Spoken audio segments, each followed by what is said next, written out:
Awesome. We're live with Carl Segal, Chief Enterprise Success Officer at REEF Technologies. Thanks for coming on, Carl. Hey, John, thanks for having me. It's a pleasure pleasure to be hanging out with you a little bit here and chatting. Looking Yeah, forward and I to was it. just asking you, likewise, and I was just asking you about your COO title slash the Yes. transition to the Enterprise Success Officer for brands and for people. Do you mind giving me just a little bit of insight into your role, what you're up to, and also what REEF Technologies does? You bet. Let me start with Reef because that's a Perfect. good place to begin. Yeah. So we are in the business of proximity as a service. So Mm, getting a curated selection of goods and services and experiences to last block proximity of customers at their time of need, and that really is what we do. So we're all about creating this ecosystem that connects the world to your block, as we say. And what mm, that means is we leverage the real estate platform that we have, which are parking lots, and we reimagine them as more than a lot, so to speak. And by doing so, we create this distributed real estate network on which we put these business applications to thrive at maximum proximity to customers. So, mm, in addition to parking cars, of course, we have parking lots serving as parking lots, but we also have Reef Kitchens, which are our kitchen vessels that we operate. We license brands and operate. We'll talk more about that. But we have lots of other business applications as well that thrive on our platform, such as retail, grocery and convenience, micro fulfillment and logistics, energy, healthcare. The list goes on in terms of the other types of things that we bring within last block proximity to customers. So that's what we do in a nutshell. super cool. Yeah, and you go onto the website and you're like, okay, these guys do a little bit of cloud kitchens. Yeah, There's a little bit of like COVID testing and vaccines. There's a little bit of like pop-up fitness. yeah. Um, you guys do it all, and in some way, you guys are opening up, maybe underutilized real estate, parking lots, and doing a lot of cool stuff on those pieces of property. So you guys are like a prop tech real estate tech type company that hits a ton of different verticals, Yeah. right? Exactly. Yeah. The actual thing that you use the word underutilized. That's actually that's actually not exactly the way we talk about it, Okay. because that implies that the lot isn't thriving Value. or vibrant or in a good location. In fact, it's quite the opposite. These parking lots are right in the core of urban activities, so they Mm, become prime real estate, and we help to maximize the utilization of them at a much different level than if someone were to just park cars. So, mm, right, that's if you just think of a parking lot as a parking lot, okay, you put cars there, that's it. But there's a reason that the parking lot came into existence in that location. It's because of demand. It's because there's demand to get cars off the streets, to free up congestion, to free up traffic, and the problem that that community has, which is what warranted the parking lot in the first place, right? Because if there wasn't a lot of congestion, there weren't a lot of people there, you probably wouldn't need a parking lot. So because of the density in that particular area, we actually utilize this parking lot in a much, much different way and reimagine it as a neighborhood hub for the city. And so we mm. put these business use cases on there, which are our business applications, as we call them. And kitchens are one of them, and the others that you mentioned. And so that's really how we think about this distributed real estate network as this amazing platform business. Cool. And we're gonna dive deeper into a lot. I'm curious a little bit on the Chief Enterprise Success Officer, how you ended up Yeah, it's a crazy overall. title. Yeah, it is a crazy title for interesting man. How did you end up here? Well, when I started at REEF a little over a year ago, and I came on board as the chief operating officer. Traditional title, traditional kind of matrix, traditional kind of siloed organizations. Um, and along the way, certainly through COVID, we realized that our business is getting more and more complex, and more complex to run, and more complex to understand. So what we did is we switched out to a matrix organization, and we have general managers that are business owners of each of the cities, and then they have people that report into them. But these general managers that are the business owners are managed by a regional leadership group, and what they do is basically keep these neighborhood hub sites running with all the various business applications that are on them. So what my team does is to hold the operators at REEF accountable for performance, as well as hold the brands accountable for performance. We have a lot of different brands and companies that come on to our platform with lots of different offerings, and they need to earn the right to stay on the REEF platform and be part of this ecosystem. They have to be relevant to the customers that they're serving, and most are. But sometimes what happens is a brand or a company will come to us and say, "Hey, look, we've got a really big position in the Pacific Northwest, and we're really well known there, and we've always wanted to expand to the Midwest, to the Central States, but we don't have any locations there." So we can help brands of all kinds expand out of their traditional geography. Sometimes what happens, though, is that without the right marketing support, name recognition, all the things that come into play, brands can get lost. So we hold the brands accountable for performance, and what that means is that we often have to go to them and say, "Hey, listen, in order for you to keep your spot, in this vessel, you need to spend marketing dollars, or you need to do community outreach, or we need to find influencers to partner with." And so we help the brands be successful, but we also hold them accountable. It's a little bit of both. And we do the same internally for our own operators and our own teams to make sure that everyone's performing at a high level.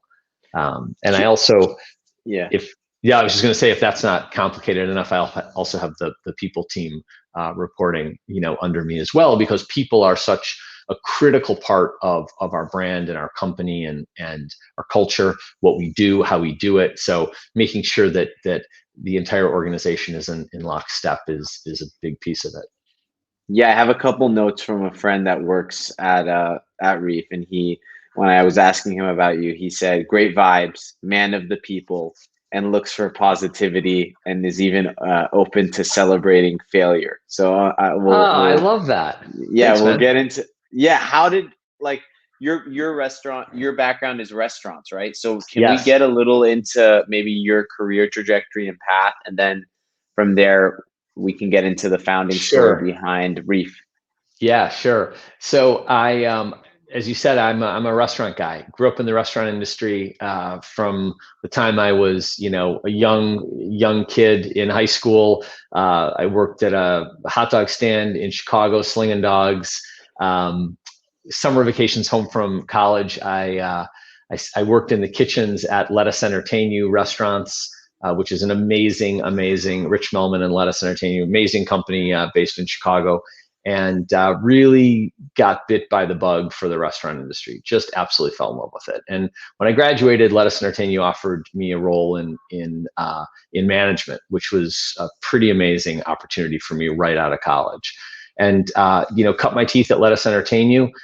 Stayed there for a number of years. Got to help open some really incredible concepts that were there, and wonderful opportunity that I then used as a springboard to go into opening my own restaurants, some French bistros in Chicago called Bistro Zinc. And I had an amazing partner in that business, and we opened several of those. And then a buddy of mine called me and he said, "Hey, I'm going to buy the original Potbelly Sandwich Works in Lincoln Park. Do you want to come and do it with me? I don't know anything about restaurants, and I want launch this. And I said, sure. I was a fan of Potbelly and a customer. There was just one location back in the mid 90s. And we took the one location in 1996 to several hundred worldwide, took it public, brought it to the Middle East. It was really an incredible experience. And that was over, 13, 14 years. And after that, I wanted to kind of reset and do it again. So I was very fortunate to take the role of CEO of Roti Modern Mediterranean, which is a Mediterranean fast casual brand, and grew that company for 6 years before REEF reached out and said, "Hey, we've got something really interesting to talk to you about." So that's a little bit about in a nutshell, my career trajectory. But always food and people are major passions of mine, and I'm able to kind of live my own dream at REEF, which is an amazing place to have amazing opportunities for so many people that want to be a part of building something really, really unique and special. Good stuff. Could you have ever imagined this happening to the restaurant space? And can you maybe lay out like what confluence of events have kind of come together in order to create this environment for REEF to be what it is today? Yeah. So there are a couple of things, as you said, a confluence of events that happened. REEF was already on this trajectory, and frankly, we would have been in exactly the same spot, doing exactly the things that we're doing, even if the pandemic had never occurred. It would have probably taken us a little bit longer, arguably, but it would have happened this way because the industry was already moving to the ghost kitchen model. People were already thinking about how can I make a restaurant a real thriving business when the problems have happened over the past few years that have kept food entrepreneurs, chefs, small regional restaurant operators from growing their business because of the cost of real estate and how expensive real estate has been getting, and how what I call irrational players come into the market space and snap up real estate spaces, banks grabbing every corner that they possibly can, just boxing out certain other players that want a retail presence, boxing out local entrepreneurs and restaurant operators because they can't pay that kind of rent. And then when you decide that you're going to lease a space, you're stuck with it for 10 years because it's a 10-year lease and you've got multiple option periods, and you need that much time because you're investing, $1 million, $1.5 million, $2 million or more into the build out of a space. So you've got the capital expenditure, which is just huge. So you've made this massive commitment to open a restaurant in terms of the lease, in terms of the capital to build it out. Then you've got to, hire people, buy the food, run the business, and hope that you've nailed the location and really getting that right. And as we all know, the rate of failure for restaurants is incredibly high. So all this is happening at the time that the industry is also getting disrupted by the ghost kitchens and the third-party delivery platforms. So the platforms come in and they're taking a bigger cut from the restaurant operator. The restaurant operator feels like they can't live without these folks. And that's a problem, a puzzle piece that they're trying to solve, right? Some people choose to do nothing. I'm not going on Uber Eats. I'm not doing that. I'm just going to do my own pickup. I have a website, blah, blah, blah. The pandemic forced everybody into a platform of some kind for delivery because restaurant doors were shuttered in large part. They couldn't handle it.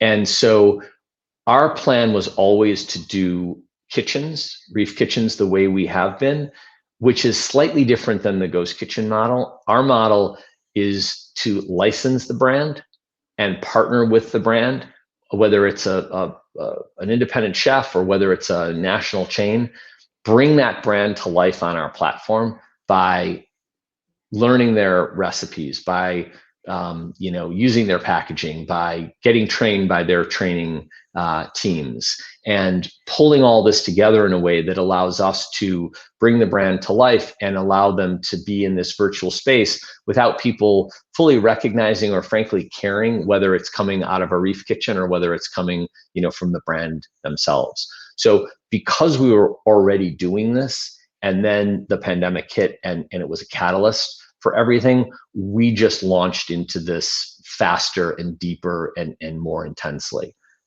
So now pretty soon we'll be up to 300 kitchens. In the coming weeks, we'll be up to 300 in 28 of the major cities in the US and Canada right now. Super interesting. So the end user, like me as a consumer, I don't ever have to really interact or interface with the REEF brand, right? I'm still interfacing with the brand of the restaurant. Can you give us maybe an example of one of the brands, just to paint the picture a little bit more?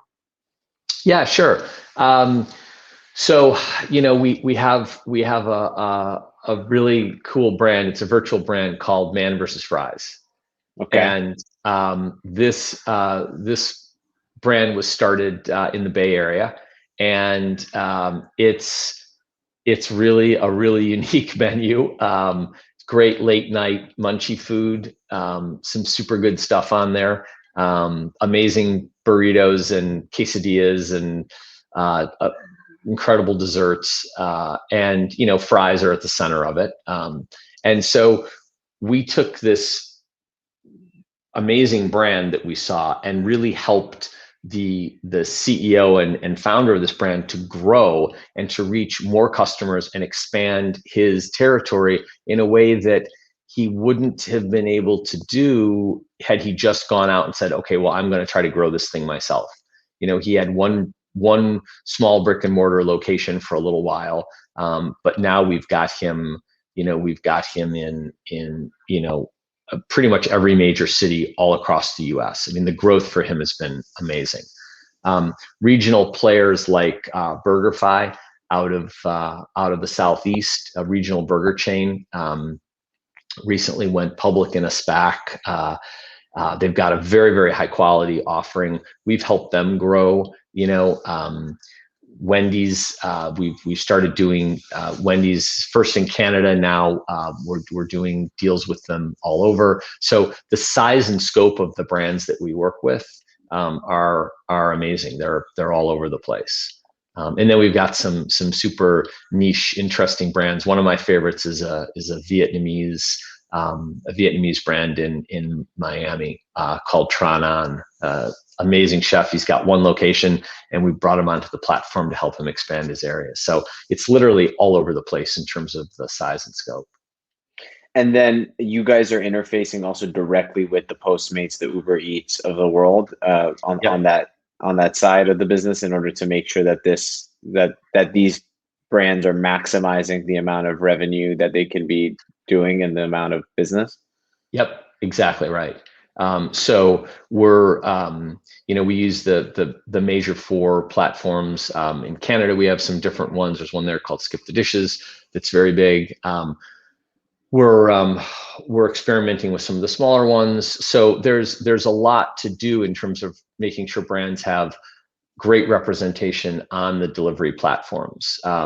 There have been a lot of driver shortages lately, so we've been experimenting with different marketplaces to help us deliver food faster. We're doing some of our own delivery to supplement that. So we're really, really branching out and pushing the envelope so that we can, truly live up to that commitment of how do we get food out to the neighborhood faster than anybody.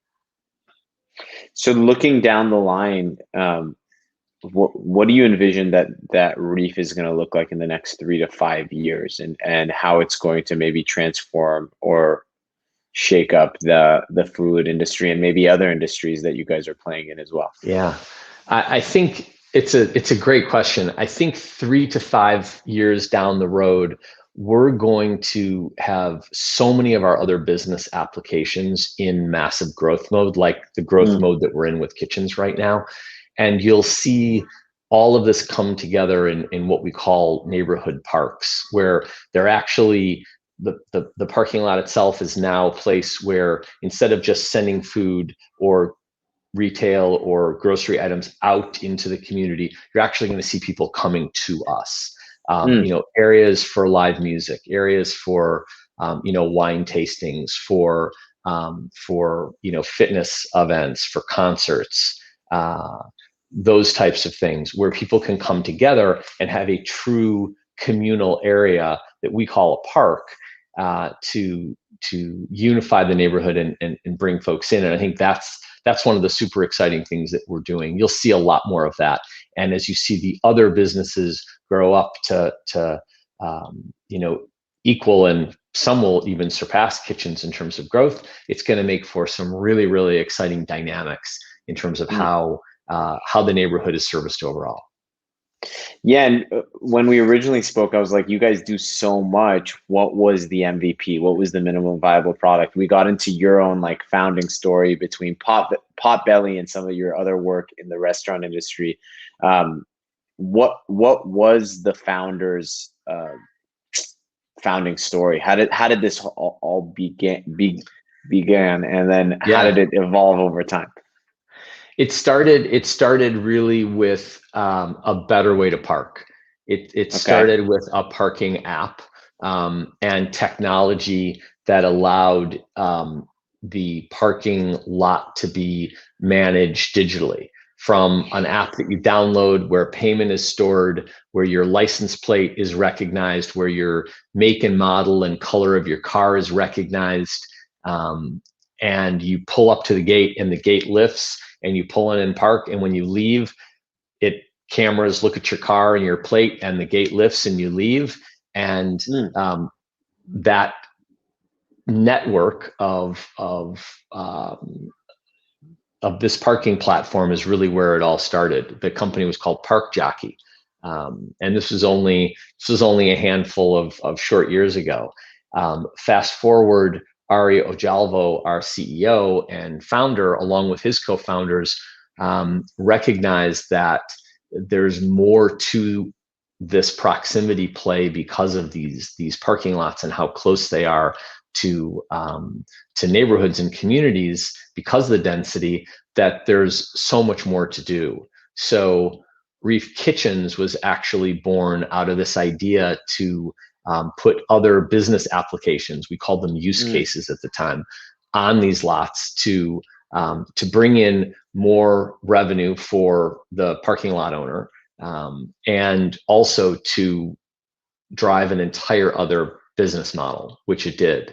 And so REEF Kitchens was really born in the summer of 2019, not all that long ago. And here we are today with some of the numbers that I shared before, and just continuing to grow. So pretty amazing story. Amazing. And the parking app is really cool, by the way, too. No, it's funny because you've seen all these like valet apps a couple of years ago pop up, and not many of those companies have evolved and maybe pivoted into a lot of the applications and verticals that you guys have. So it's always interesting for me to understand, like, how did that happen? Like, how did that what was it about the founders, maybe even that pushed them or propelled them in this direction that other companies may have missed? It's interesting. I can't speak, of course, to other companies. I think that there are some people who do what they do, and they don't have a level of curiosity. They don't have a level of interest and wonder to say, how can this thing be something much more than it is? How can it serve a greater purpose, a higher good? How can it help more people? I suppose that there are plenty of companies where founders do think along those lines, which is what makes for some really exciting companies and products out there. I'm fortunate that our founders were of that mindset to be curious and to question and to push, to be bold and to not worry about failure and the challenges ahead, but just to say, this is an incredible vision.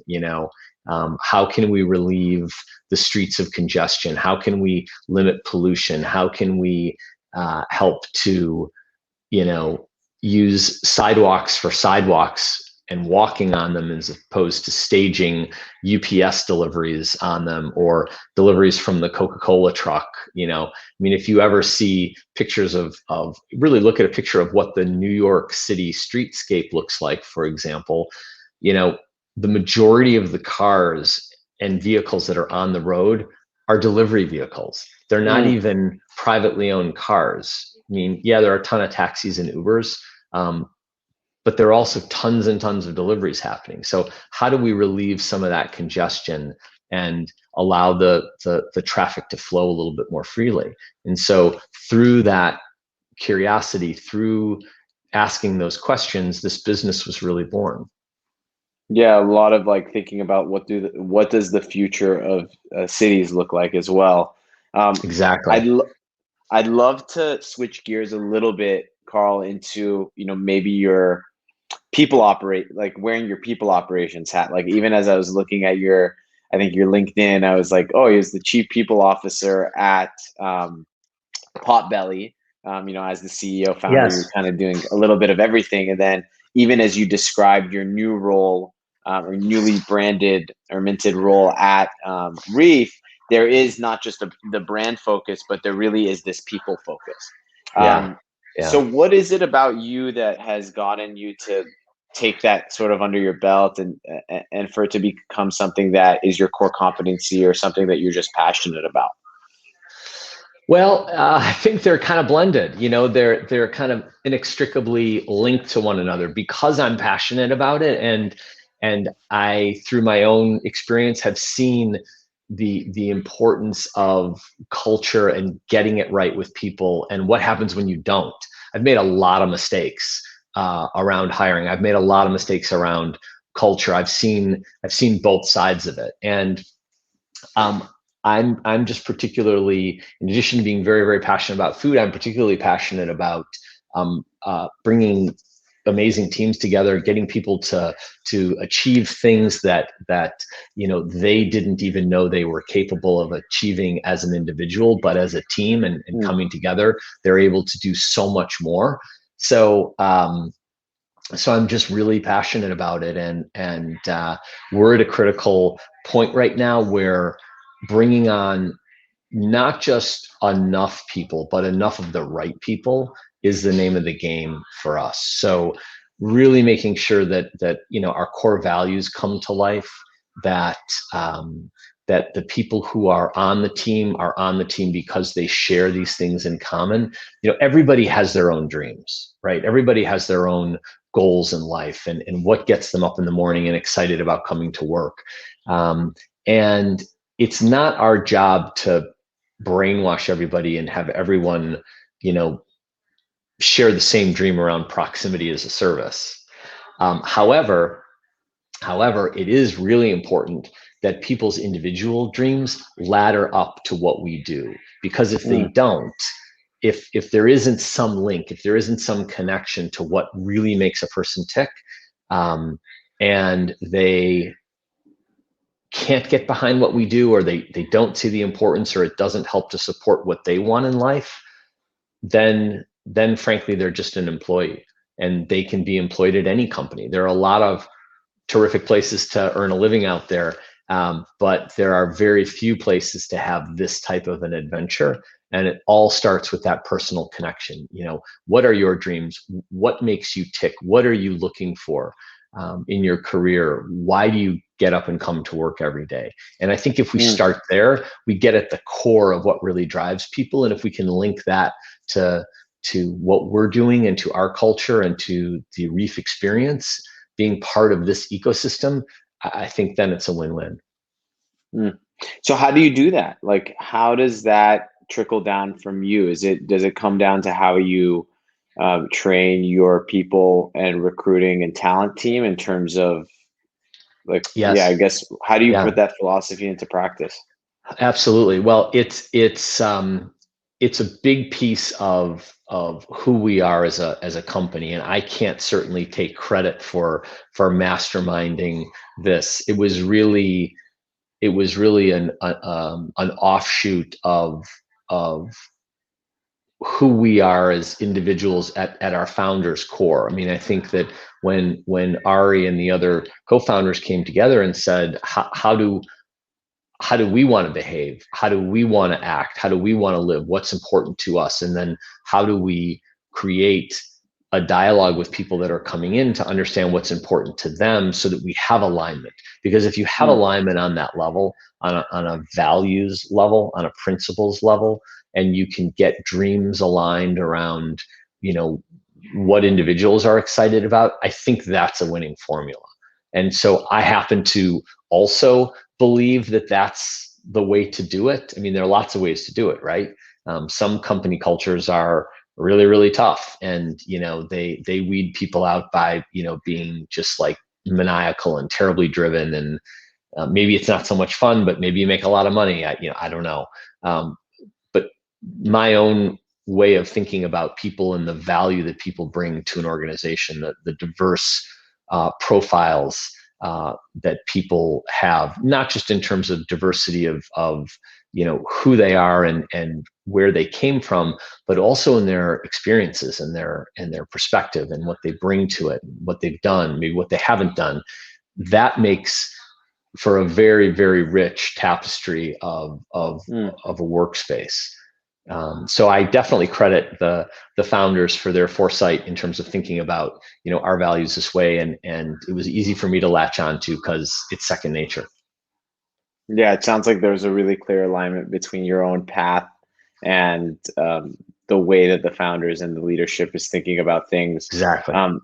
Something I like to ask is, what part of your, when you look at your entrepreneurial career and journey, and even where you're at today, what skills or parts of that process have been sort of inherent to who you are as a person? And then what kind of skills or lessons have you or characteristics have you had to hone in over time in order to become a better leader? That's a really good question. I like that one. I think that what has always been inherent in me as a person, as a leader, as a business person, has been my strong desire to both serve other people and help other people achieve their goals. A lot of people talk about servant leadership. I have a sense of service, a sense of hospitality that is deep, deep, deep in my core. And I think that carries over not only to serving someone food at a table or in their home through a delivery platform, but also in terms of helping people realize their potential and grow into the person that they want on their own career path. And so that's always been exciting for me, and that's always been a big piece of what I enjoy doing. The element that I really had to learn was I think how to listen at a different level. I think leaders in general would say, I'm a pretty good listener, right? But I think listening for me, really not just hearing the words, but understanding the content and the context of what's being said is something I've had to learn how to do over time. And I've gotten better at it, but I still practice at it. I have to be present. I have to really focus, partially because I'm easily distracted, I'm sure. But that's something that I've had to, that's a skill I've had to hone over time. I think I'm getting better at it, but there's always room for improvement. Yeah, thanks for sharing that. I think it's in any organization, like really peeling back the layer or any dynamic relationship, like just peeling back the layers and trying to understand what are the needs of the different parties, like really listening to those needs and then finding alignment and between interests as you really listen into that, I think can, it sounds very subtle and maybe even esoteric, but there's a lot that comes out of that. It requires you to slow down. It requires you to be present. It requires you to flip your phone over, close your laptop, and slow down to really hear and process and engage. And that's the part about the listening that's been the hardest for me, because I'm moving fast. I like, being on the go, being fast paced. Like, that's kind of how I'm wired. And when you really listen to somebody, you have to create a space. You have to, shut out the distractions. You have to do all these things. And that's the tricky part. Yeah, that's At least for something me, it is. I really enjoyed about our first conversation. I was like, how old are you, Carl? I'm going to be 55 on Thursday. Okay, amazing. Okay, so I was like, this guy's in his 50s, and you were just like on a walking fast, smashing some nuts, Right. just like hustling. Right. And I was like, wow, like I want to be like that in a couple of years. This is the most I've, you can tell I'm like shifting around in my chair. I don't really like sitting down. I'm more of like a standing desk. Like, I need to be moving. Yeah, me too. Well, I'll end it on this. Like, what are you most excited about as you think about, the next, not just the next 5 to 10 years of REEF, but as you think about the next 10 to 20 years of your, oh my gosh, of your, continued career and trajectory, and what you kind of want to bring to the world as a business leader? Yeah, there are two parts to that. The first part is, I am so excited about what we're doing at REEF. I have been excited in my life about work that I do and doing some really cool stuff. I've been super fortunate in my career, but we are doing some amazing, like, off the charts level stuff, and I'm so thrilled to be a part of it. I find it energizing. I feed off it. I love the team. I love the people that I work with. And so I'm excited about where we're going and how we're going to change the urban landscape and the future of cities and neighborhoods. So that's a big thing that I'm excited about. And certainly doing it through food and other connection points really speaks my language. But as I spend more time with REEF and continue to grow this, I think that the other things that I'm really excited about are sharing my knowledge and my experience and opportunities that I've had and things that I've done and maybe things that I haven't done or things that I've missed or screwed up on with other people that are interested in setting out on their own career path as well. Because I have been in business for such a long time, I've seen a lot. Good, bad, ugly, and everything in between. And I like to share that. So I look forward to that, mentoring people, helping people who are going through things when they think about their own business or their own, path forward. And that's super exciting to me. Sharing that knowledge and helping others is really, I think, where it's at in terms of the next couple moves after this. Amazing. Yeah. Well, Carl, this has been a lot of fun. I look forward to doing this in person. Thanks, when we're John. in the same city. Thank you for Absolutely. taking the time to share about your own path as well as that of REEF's. And I'm super excited to see what you guys accomplish and what you do, what you continue to do as a leader. Thank you so much, John. I appreciate the interest in REEF and myself and what we're doing. And I look forward to chatting with you again soon. Take care of yourself. Likewise. You too. Be well. Bye. Bye.